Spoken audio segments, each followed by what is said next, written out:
On est le 27 juin et il y a un travail de fou au potager. D'ailleurs, on dit, s'il pleut au mois de juin, le jardinier ronge son frein. Ben oui, il ne peut pas aller dehors. Alors il y a du travail, on va faire la liste parce qu'il y en a.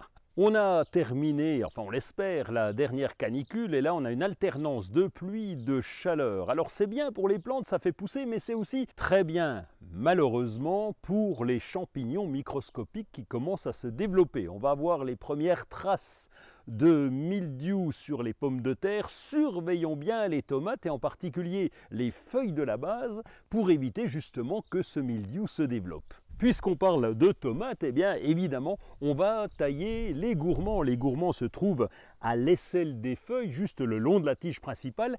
On les enlève, pourquoi? Parce qu'ils ont tendance à prendre la sève au détriment du fruit. Bon, quand c'est un peu le bazar comme ça sous-entend qu'il s'agit de tomates cerises où là on peut le laisser pour voir, c'est un peu le bazar, il faudra retailler dedans quand même. Dans les carrés potagers, on a pu semer les radis comme ici. Alors évidemment on les a semés à la volée, j'en ai peut-être un peu mis trop et donc on va les éclaircir et on va récolter les fans. Pourquoi? Parce que ça se mange et puis sinon, si vous ne les récoltez pas, eh bien on va les mettre dans le petit composteur au niveau de notre carré potager. Vous connaissez le principe d'un potager, c'est important, en plus des légumes, de mettre de la couleur. C'est le cas avec les hémérocalles. Mais là, on fait d'une pierre deux coups. Pourquoi? Parce que les hémérocalles, nous allons récolter les fleurs, retirer les étamines, le pistil, mettre un petit peu de fromage à l'intérieur et c'est très bon en apéritif. Entre mes deux tomates cerises toquées potager et puis mes salades, eh bien